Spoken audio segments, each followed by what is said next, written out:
The sun rose over Earth like any other day, painting the sky with soft orange light. People opened their shops. Children walked to school. Soldiers stood on guard, quiet and still. From a distance, Earth looked calm, peaceful, harmless.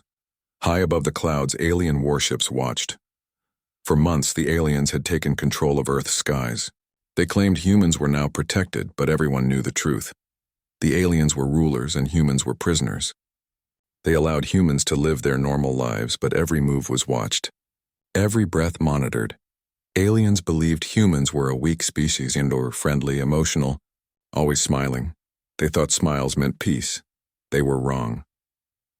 A lone alien scout hovered over New York City, scanning the streets. He noticed something unusual. Humans were working silently. No laughter, no jokes, no joy. They were not smiling anymore. The alien leaned closer. He remembered when humans used to wave and greet the alien soldiers, but now their eyes were cold. Their faces were blank. Their smiles, gone. It felt like walking into a silent storm. Nothing moves. Yet everything is waiting. In a small military base deep underground, General Aaron Wells stood in a dark room, looking at old photographs. Humans laughing, celebrating, smiling with hope. He touched the picture gently. That was the old world, he whispered. Behind him, a giant monitor flickered on. "General," a voice called. "The aliens noticed our silence." "They should," Wells replied. His voice was calm, but inside him burned a fire the galaxy could not imagine. "Smiles are for friends." "They are not friends." He turned to his officers, men and women trained not for peace but for survival. They were patient. They were silent. They were preparing. Far above, an alien commander named Zarion watched Earth through his ship's glass bridge. His species and the Velthar Dominion had defeated countless civilizations. They thought Earth would be the easiest one. Humans welcomed them at first, offered talks, offered peace. Peace tasted like weakness to the Dominion. They enslaved planets that smiled too much. Zarion smirked. "Earth remains quiet," he told his officers. "Good, they understand who has power now." But a younger officer frowned. "Sir, something feels different." "How?" Zarion asked. "Humans used to smile." "Now they do not," Zarion laughed. "Perfect. Fear should remove smiles." The young officer looked down at the planet again. He did not see fear in those human faces. He saw something much worse. Determination. Meanwhile, in the city below, a teenage boy named Daniel carried a small drone in his hands. He walked past alien soldiers without expression. The drone looked harmless and a toy. But inside slept a secret program. Alien guards stared at him. The boy stared back, no fear, no smile. They let him pass. Daniel reached a crowded street and placed the drone gently on the ground. It hummed, activated, and disappeared into a drain pipe. Millions of drones hidden underground waited for one command, a command that had not come. Yet. Inside a hidden bunker under the Rocky Mountains, humans gathered around a giant dark machine. Its casing was black metal. Strange blue lights pulsed along its sides. Engineers moved like shadows around it. This was not a weapon built for a small fight. This was built for revenge. General Wells approached it. His reflection glowed on the metal surface. "Project Vengeance," he said quietly. "Are you ready?" The machine responded with a deep rumble, like a beast waking from a long sleep. "Yes," a computer voice replied. Wells nodded once. Aliens noticed energy spikes under several cities. "Commander," the young alien officer shouted, "something is building inside Earth. A power level never recorded before." Zarion waved his hand lazily. "Scan deeper." "We can't," the officer said. "Something is blocking our sensors." Zarion stood straight now. His amusement faded. "Humans do not have this technology." "Maybe they do," the young officer whispered. Zarion looked at Earth again. Humans walked silently. Their streets were calm. Their faces were blank. This was not fear. This was control. In Tokyo, an alien patrol soldier spotted a young woman in a cafe. She looked directly at him and smiled. A smile that carried no happiness. A smile without life. The soldier stepped back. There was something terrifying about that smile. It felt like a warning. The woman spoke softly, staring into his eyes. "You should have left us alone." The alien froze. Before he could ask anything, she stood up, walked away, and disappeared into the crowd. Messages spread underground through encrypted cables. Do not smile. Do not react. Wait. Humans had one great weapon the Dominion never understood: patience. Humans could suffer quietly. Humans could hold pain inside. Humans could wait months, even years, for one perfect moment to strike. Commander Zarian's ship vibrated. A loud alarm screamed, "Commander!" A massive power surge detected beneath Earth's crust. "What kind of weapon are they building?" Zarian shouted. The officers stared at the screen, terrified. "One that we cannot fight, sir." Zarian watched Earth again. Every human stood calm. Still. Ready. Earth felt like a beast holding its breath. Then every human, every single one, looked up at the sky. They did not cheer. They did not run. The first alien ships arrived 1 year ago. They came with bright lights and loud announcements of peace. They said they wanted to protect Earth. They promised technology, medicine, and a better future for humans. Humans believed them. Earth welcomed them with open arms. Leaders shook hands. Children waved flags. People smiled with excitement and dreams, but the smiles made the aliens laugh, not with joy, but with arrogance. They thought humans were harmless. They thought wrong. General Wells remembered that first day perfectly. He and his team had shown the aliens Earth's peaceful nature. They hoped the visitors would see humanity as friends. But the aliens did not want friendship. They wanted control. Soon they removed human governments.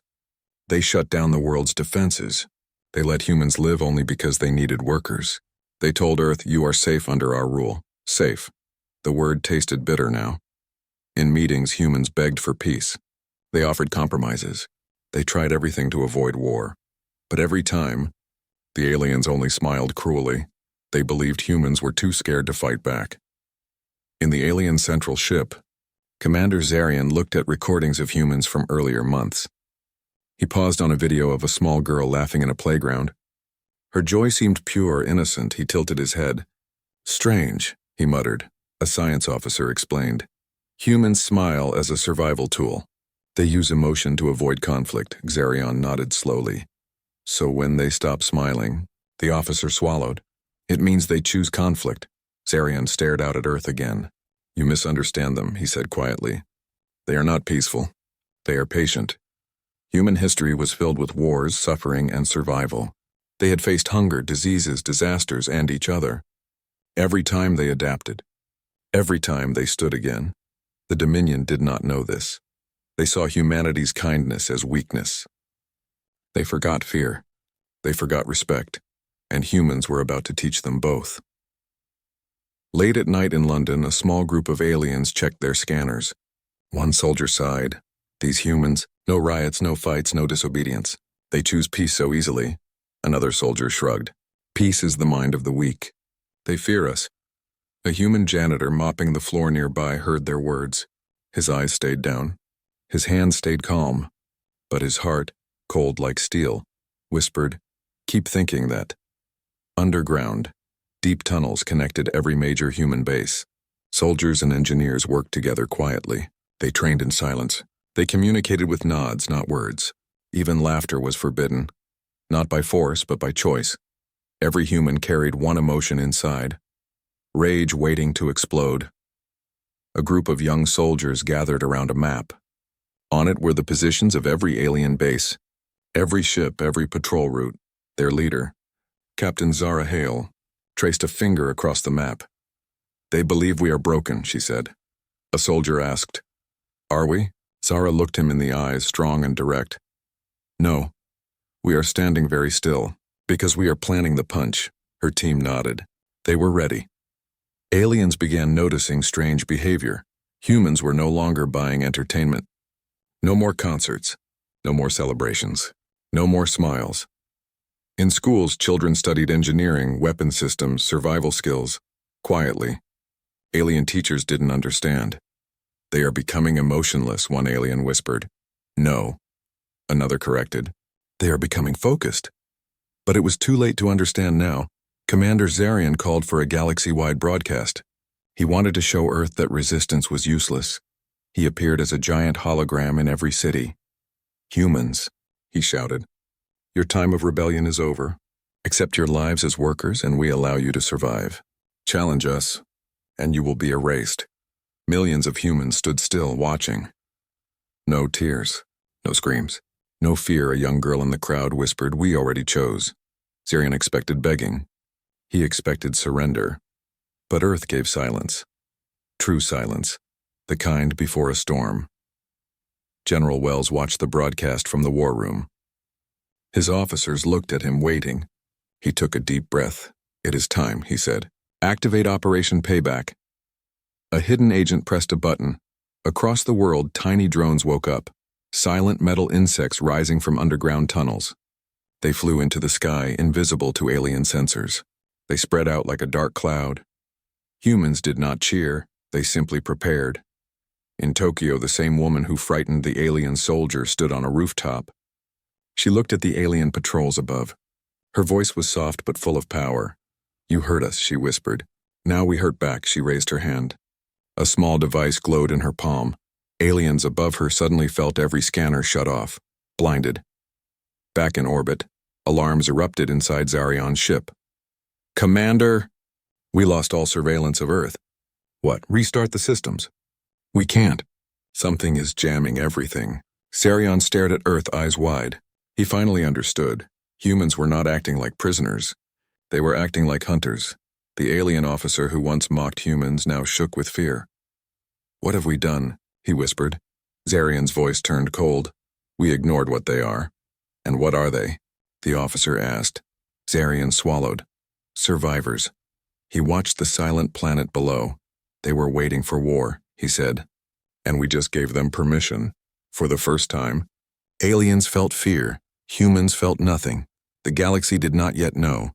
But the first spark of the greatest war in history had already been lit, and Earth was done being peaceful. The silence was ending. Deep inside the Rocky Mountains, behind steel doors thicker than tanks, a hidden command center came alive. Blue lights glowed on every screen. Maps of the world flickered. Silent soldiers took their positions. General Wells stood at the center of the room like a calm storm. His uniform was clean, his face serious, his eyes sharp. He did not look angry. He did not look afraid. He looked ready. "Status report," he said quietly. Officer Malik stepped forward. "All resistance cells are online. Drones airborne. Every major city watching your signal." Wells nodded once. "Good." Around him, military commanders from many nations gathered. For the first time in human history, every army stood united with one goal: take back Earth. On the other side of the world, Captain Zara Hale led her team through a dark tunnel beneath Paris. The air smelled of dust and war. Pipes shook around them as alien ships flew overhead. Zara held a small device in her left hand. A communicator linked directly to the war room. A soldier behind her asked, "Do you think it will work?" Zara did not turn around. Her voice was calm.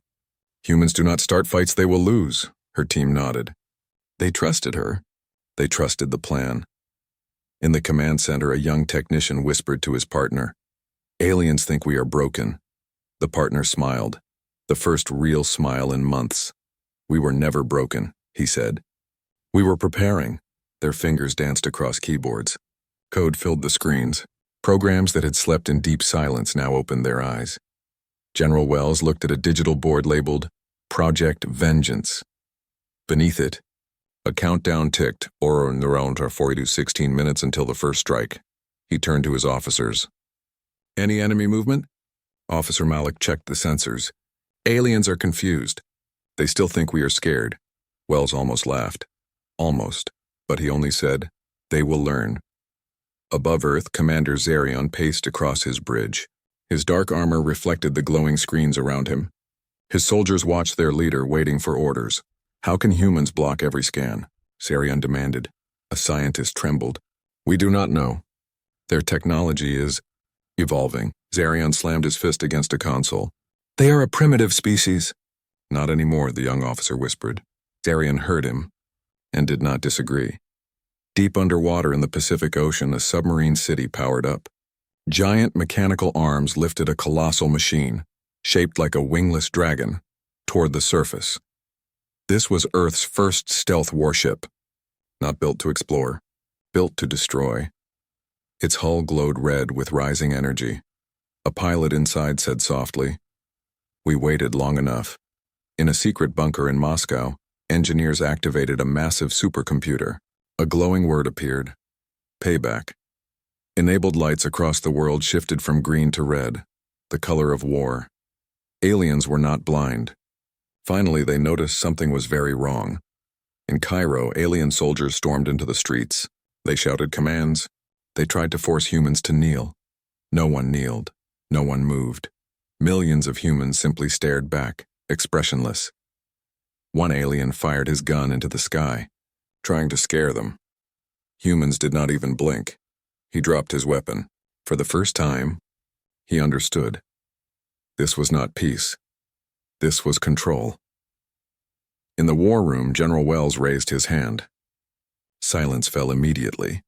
He looked at his team, humans who had survived fear, pain, and humiliation.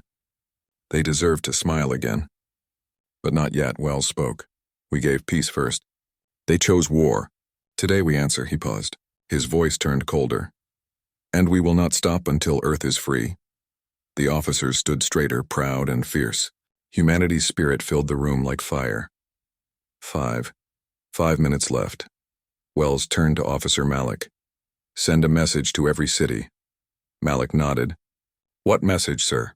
General Wells looked at the screen showing alien ships circling Earth. Tell them, he said. Do not smile yet. Wait for the moment.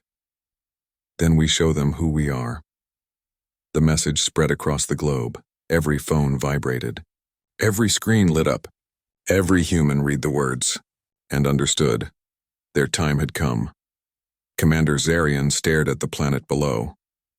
He felt a strange sensation in his chest, a fear. Something was rising from Earth and he could not stop it. What are they planning? He shouted. The young officer answered softly, Revenge. 30 seconds.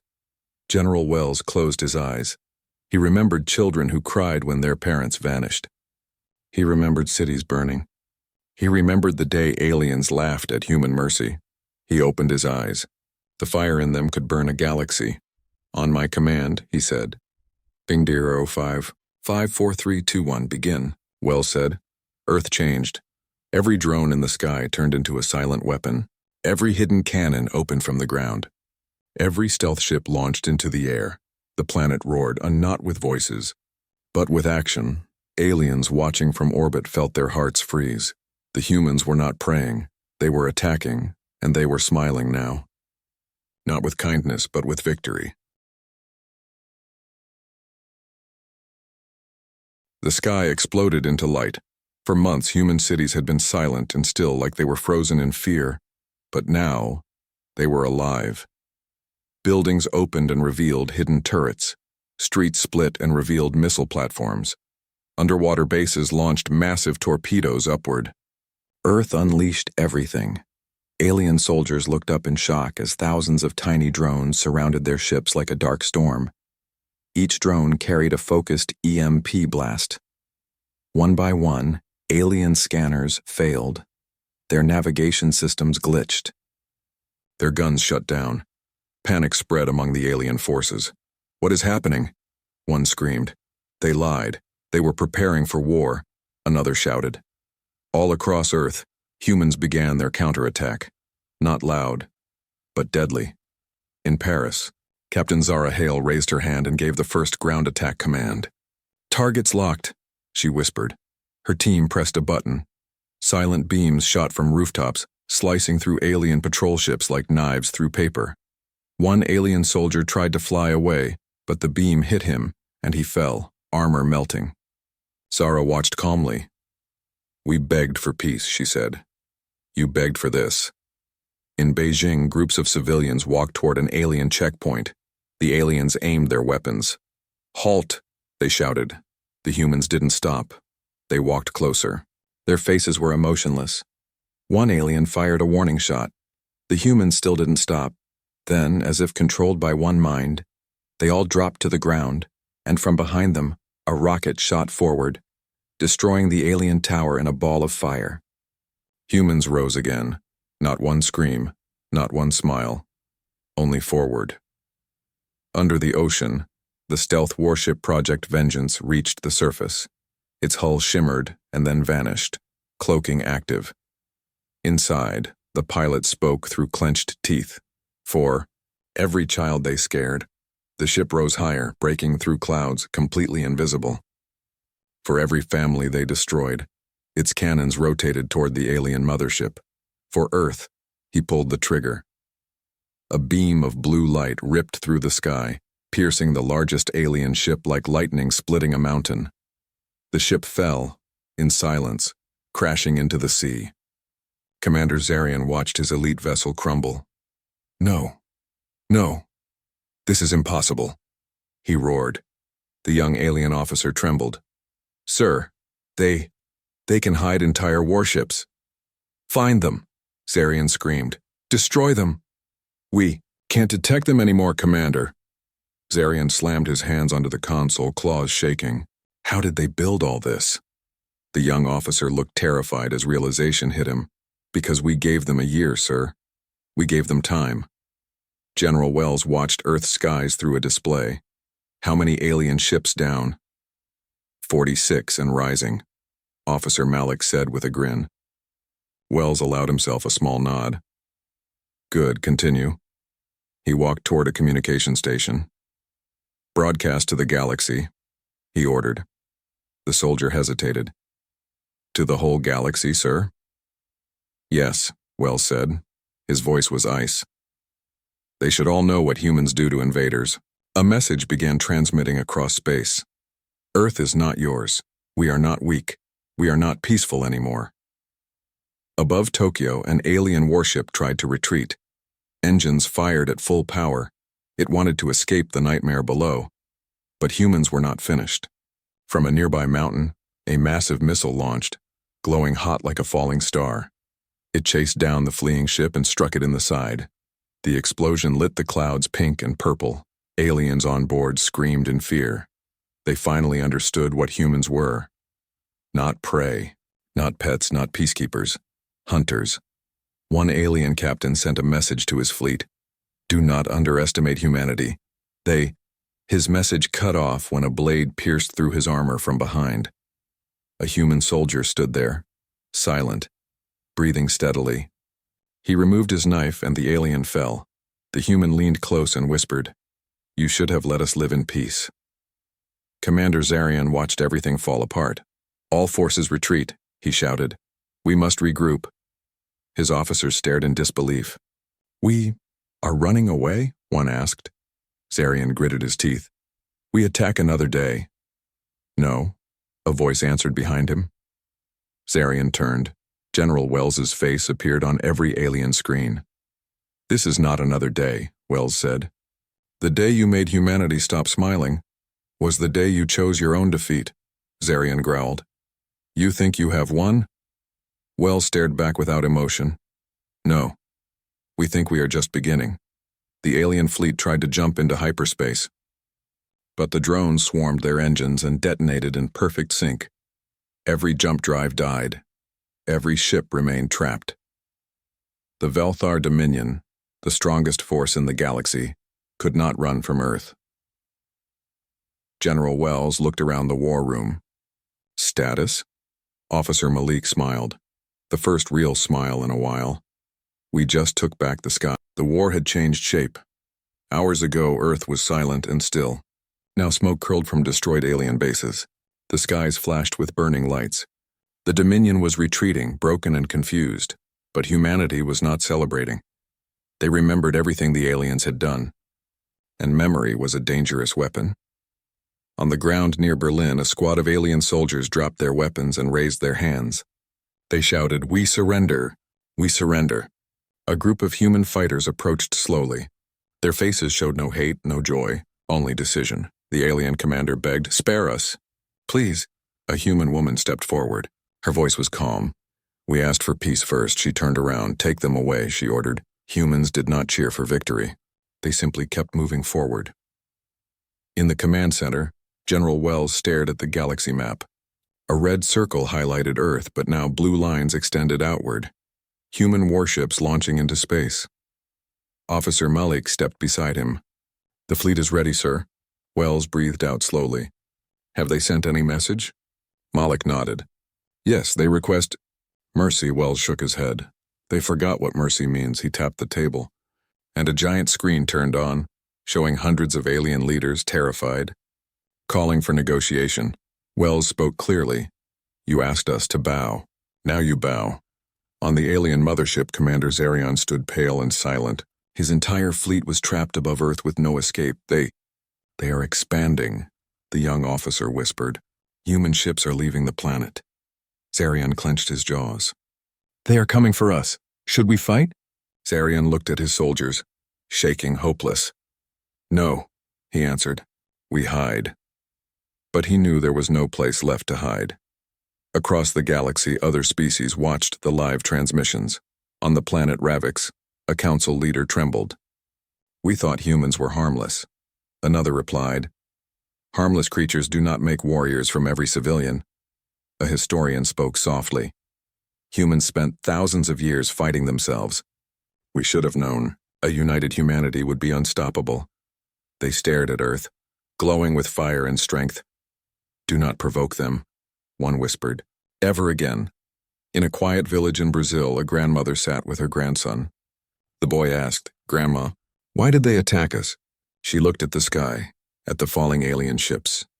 "They saw smiles and thought we were weak," she said. "We smile because we hope. We smile because we believe in peace. But when someone tries to take that hope," her eyes hardened and her voice turned colder, "we become something they cannot defeat." In Tokyo, the woman who once warned an alien sat on a roof, watching explosions in the sky. A soldier climbed beside her. "You should come inside," he said. She shook her head. "No, I want to see when they realize the truth." "What truth?" "That humans do not fear death," she answered. "We fear losing our future." She looked at the soldier. "And we are taking it back." Inside the war room, the countdown for the next operation began. Operation Silence. Its purpose was simple: cut the Dominion from their entire empire. "Officer," Malik leaned closer to Wells, "we go after their communication stations?" "No," Wells replied. "We take their home, their heart." Malik swallowed. "Their capital world?" Wells nodded once. "This ends where it began." Commander Zarion's screens flickered again, showing a broadcast from Earth. General Wells stood in full armor. "We asked for peace," he said. "We never received it." His voice grew harder. "You taught us a lesson. Kindness means nothing to tyrants." He stepped closer to the camera. "So now, we teach you a lesson too."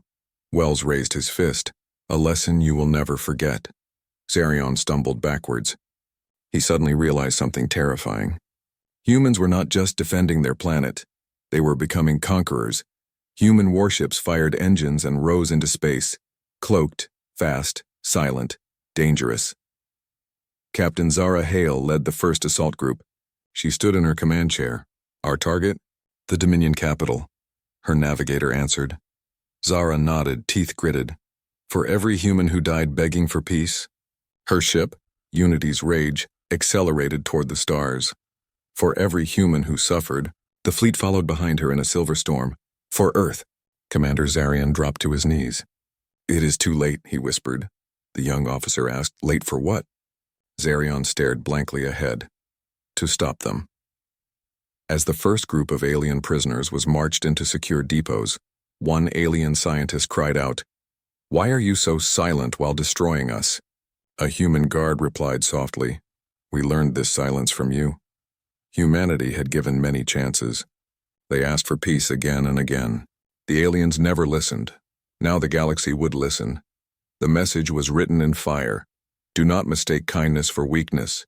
Do not mistake silence for fear. Because once humans stop smiling, they make the universe remember their name. Stars rushed past the human fleet as they traveled across the galaxy.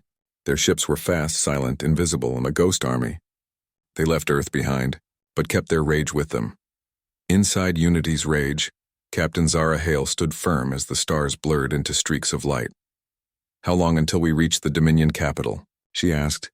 10 minutes, her navigator replied. Her fists tightened. Let them feel what we felt. Humanity was not stopping at survival. Humanity was delivering justice. Commander Zarian watched the approaching human fleet on a hologram in his mothership. "They are coming to us," he whispered. His fear was so strong he could hardly breathe. The young officer said, voice breaking, "Sir, they are not like other species." Zarian didn't respond. His eyes stayed fixed on the humans, relentless, unstoppable. He finally understood something. Humans didn't hate war. They just hated those who made them fight it. Far away, the Dominion capital planet, Vortan, glowed like a jewel in space. Golden towers reached the clouds. Millions of aliens lived wealthy, safe lives under their tyrant rule. They never expected war to come here. Their problem was simple.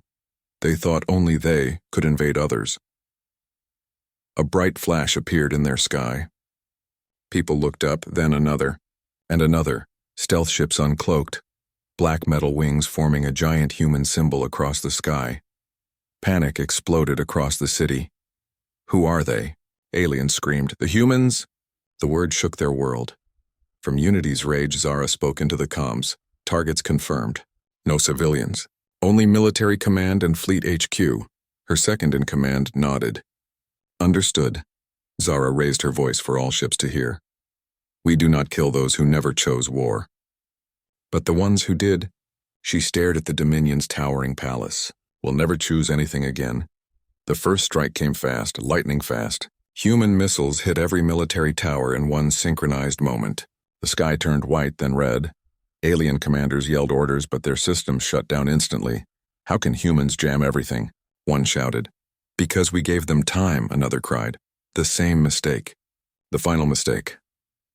Inside the war room on Earth, General Wells watched the battle unfold from live feeds.